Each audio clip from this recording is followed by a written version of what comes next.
Well, welcome, and it is midday, and I thought I would put this up really quick.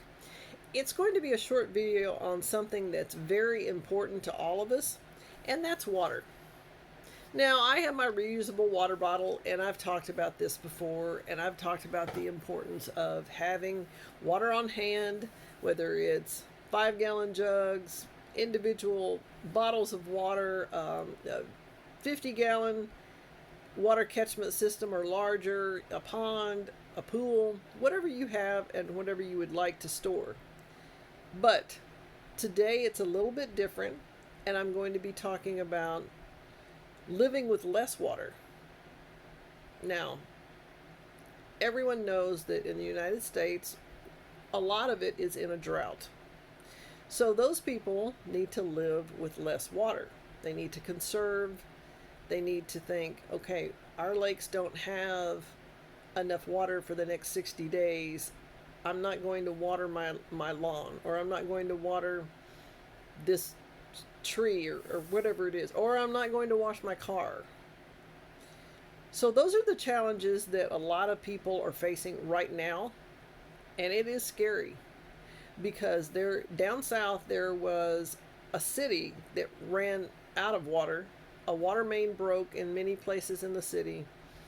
It made it to where the city didn't have running water for many, many days. So imagine going to the sink and trying to turn on the water and you get nothing. Okay, well, let's go to the bathroom and turn on that sink. Nothing. Oh, and that means there's no water to flush your toilet. So it's not just I don't have any water to drink, and now I'm going to go and buy these huge bottles of water, 5-gallon or whatever it might be. Or I'm going to use all my water that I have stored because I need to use water to drink, wash dishes, different things around the house, flush the toilet. I heard from a friend of mine that over a period of time, and people do this, but I don't know the exact period of time, but over a period of time, if you use, let's say, gray water to flush your toilet and you doesn't go through the system, so to speak, it could back the sewage system up, and I don't understand that at all, but back the sewage system up into homes. That's scary. I've never seen it. I've never had it happen, thank goodness. But that is scary. So let's talk about how we can live with less water and conserve water. Even if we still have water, let's conserve. First and foremost, I use a pitcher and bowl set. My mother made this. It's China. She made this and decorated it for me. About 7 years ago, I had a water main break, like come into the house. A very large tree, which I call a trash tree, broke the line. Now, I was extremely upset. Everyone in the household was upset, but it was fixed. It took 7 days to fix the water line. So what do? You're living with no water. Luckily, I had stored quite a bit of water, so the family, it was fine. I also went to the store many times, everyone did, and stocked up on gallons, 5 gallons of water, borrowed water from the neighbors on the next place, did what I had to do until the water line was fixed. It's not a cheap fix. Needless to say, the trash tree that broke the line met its demise because the roots went through the water line and broke it. So that tree doesn't exist anymore. And it, like I said, it was a trash tree, so it wasn't anything important. Just get rid of it.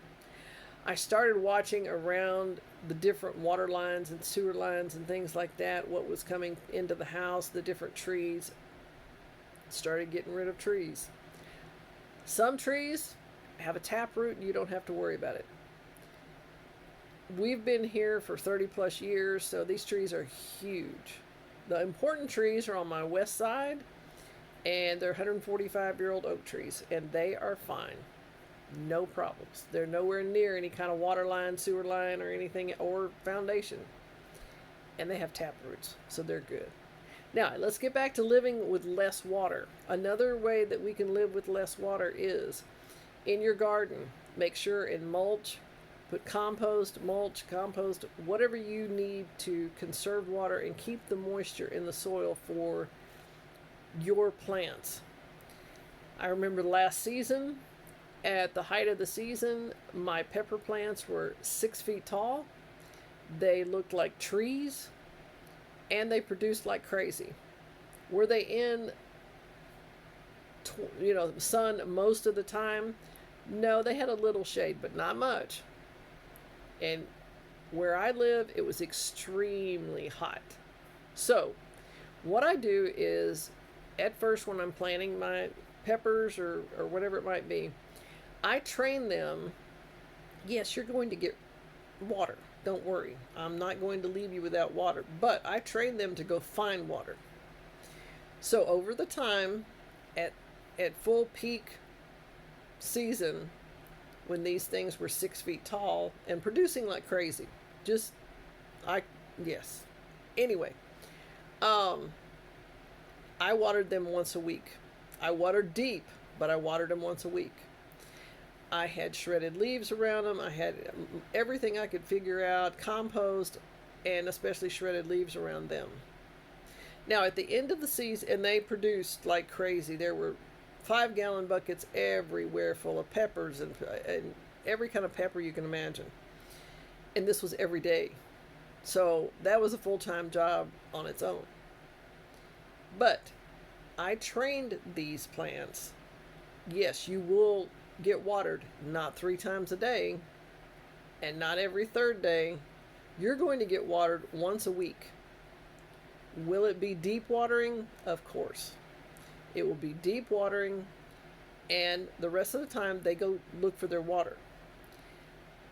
The reason I do this is at the end of the season, when it was time to cut down the peppers and they were finished, the stalks looked like trees, like miniature trees.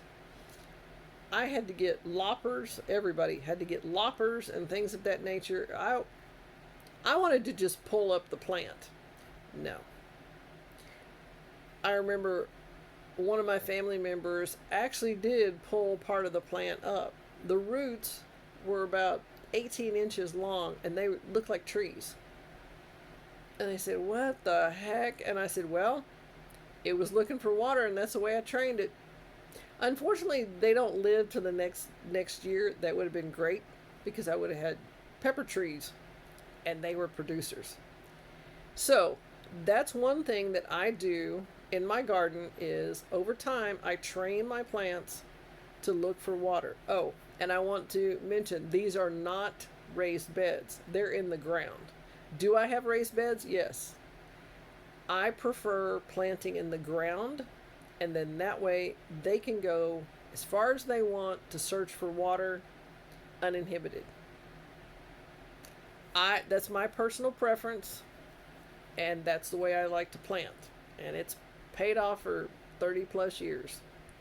But in your area, you may have raised beds, and they're gorgeous. I have raised beds, but not for the major things that I want to grow. I shred all my leaves, I put them around, I till things under. I mean, it's a 12-month process for gardening, and the production that I have is great, so I appreciate that. Less water.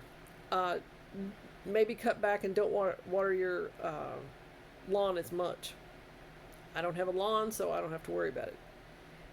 Don't wash your car as much. Think about, you want to drink water and you want to have water for your family, and if everybody conserves a little bit, then maybe it will extend the life of the water that we have until the next rain or until the next big rain. Check your drought number in your area, and it might shock you. You might be behind 20 inches. You might be behind 5 inches in the area. You might be in a severe drought where they don't allow you to water outside at all. That would be devastating. Conserve the water that you have.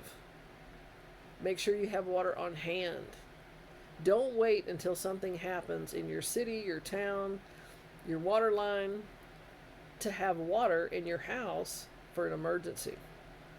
Well, I appreciate everyone stopping by. I'm really excited to bring you some other tips and tricks in the coming days on conserving water, working with the resources that you have. In the comments below, let me know what you have done to conserve water in your area if you need to. And if you enjoyed this video and found any of the information helpful, give me a thumbs up. And I'll see you next time on the next video.